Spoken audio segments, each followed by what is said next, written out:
Hello, I'm Ghida Fakhry. Welcome to this edition of Talk to Al Jazeera. Our guest is Pakistan's Foreign Minister Shah Mahmoud Qureshi. Mr. Minister, there have been mounting tensions in Pakistan's northwest tribal region. A convoy was attacked and 15 Pakistani military personnel were killed.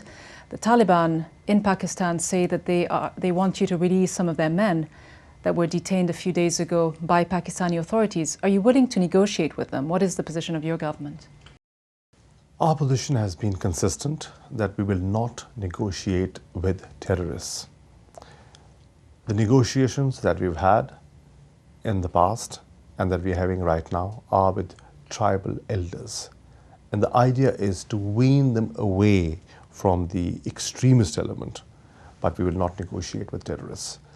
And this incident that you're referring to of today, negates many pundits here in Washington who've been predicting that the Pakistan army and the Pakistan's new democratic government has gone soft on terrorists. Here, Pakistani soldiers have lost lives, and we are, carrying on the fight against extremism and terrorism. Since you have come to power in February, you have struck agreements with the Taliban leadership in Pakistan. The US and Afghanistan have both sharply criticized this policy, saying that in essence it gives Taliban fighters the latitude to cross the border into Afghanistan. They have a point, don't they? They have a point, but we have a point as well. And our point is that the military option is not the only option. Our strategy has to be a more comprehensive strategy, and that is why our strategy is a multi-pronged strategy. We believe in political engagement, we believe in socio-economic development, and when necessary, we will use force as well. You call it political engagement, some may call it appeasement. No, it is not appeasement. We are talking through a position of strength, and when they will violate the agreement, we will take action, as we took action in Bara, as we took action in the Khyber Agency. But haven't they already violated the agreement? Haven't they crossed the border many times, the fighters from the Taliban? See, the point is, every border crossing is not a hostile border crossing. Please understand, there are 40,000 people crossing the border on a daily basis. There are about 20,000 vehicles that come to and fro from Afghanistan, on a daily basis. Now, every person crossing the border, every vehicle crossing the border is not linked to extremists or are not people who are terrorists. They're normal people, tribes, divided families. Let's not forget, there are over 2 billion Afghans still living in Pakistan. But what kinds of agreements do you have in place? What has succeeded? What kind of agreement do you have? The agreements we have is that they will shun foreign militants living in the tribal area. They will close down training camps and sanctuaries, right? And they will accept the writ of the government. They will not, burn down schools and challenge government's authority. And in return, what will the government do? The government will give them a better standard of living. The government will give them socio-economic development. The government will give them security. The US says the government is giving them a safe haven. Is that a fair way of looking at it? You see, we are not giving them a safe haven. No, that's not the idea. You see, we are trying to bifurcate between that population living in the tribal area that wants a peaceful life and that segment of population that has taken up arms for a purpose and are extremists. So what we are saying is, don't club everybody together. Everybody living in the tribal area is not a terrorist. And you've got to distinguish between the terrorists and the ordinary citizens who want a better future. Well, at the same time, you're telling the US administration, and your predecessors have done that in the past, that you're doing all you can to take on Al-Qaeda and Taliban fighters in Pakistan. But are you really able to contain them? And this kind of policy, what kind of message does it send to your own people? See, there's a growing realization, and the action that we took now got a lot of support from the people. When we took action in Khyber, people of Peshawar welcomed that action. Look at the newspapers, the columnists, the articles that came out. They were supportive of that action because, let's not forget, that there is a criminal element, that is taking advantage of this situation. And people do not want that.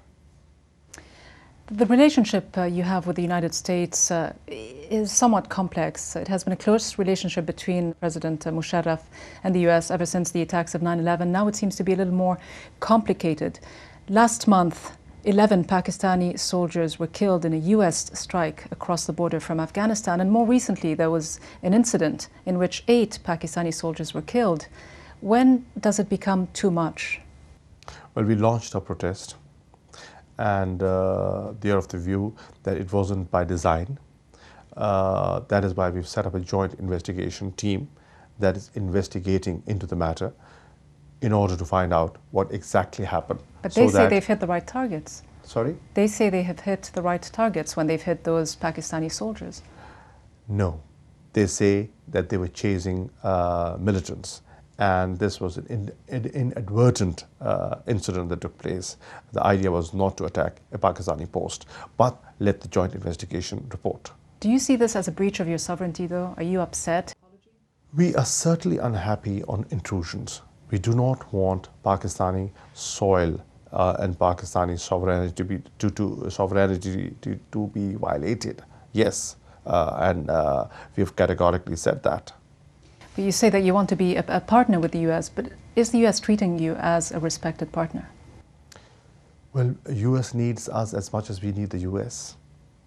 It's a common war, it's a common fight, and we have a common enemy, and we have a common approach in dealing with that. So in any relationship, the element of respect has to be there for it to be lasting. You say you won't allow, though, any foreign troops on your territory. Do you mean that you will not allow US troops? Is there a reason why you won't? Can they help you? You see, they can help us by sharing real-time intelligence. But we have a very professional army. We have a very skilled army that is capable of defending our frontiers and our people, and we can do the job. There seems to have been recently a considerable amount of mistrust going on, certainly between the Pakistani army and the US military. Last year alone, there were some 50 Pakistani civilians and military personnel killed in cross-border strikes. Let me ask you again, how tolerant will you be of these types of attacks? You see, it's in US interest, as well as ours, that we carry the people along. The idea is to win this fight against extremism. And this fight cannot be won through military means alone. You've got to carry the people along. And if we are oblivious of public opinion, then we don't carry the people along. You have to win the hearts and minds of people. But shouldn't it also draw a serious reaction from Islamabad to make sure that this kind of attack, inadvertent as it may be, doesn't happen again? Yes, our reaction has been fairly strong, and it has gone to the right quarters, and that is why a joint commission has been set up. A joint investigation is taking place. Well, how concerned are you, though, that as the US presidential election draws into its active phase, that there may be what is being called a hot pursuit, that there may be some kind of military action taken by the United States to go into Pakistan and go after Al-Qaeda and Taliban elements? You see, the pressures are going to be there, one understands. The rhetoric is going to be there, one understands. But if they have a long-term interest in the region, and if they want a long-term ally, then they have to be sensitive to our opinion as well.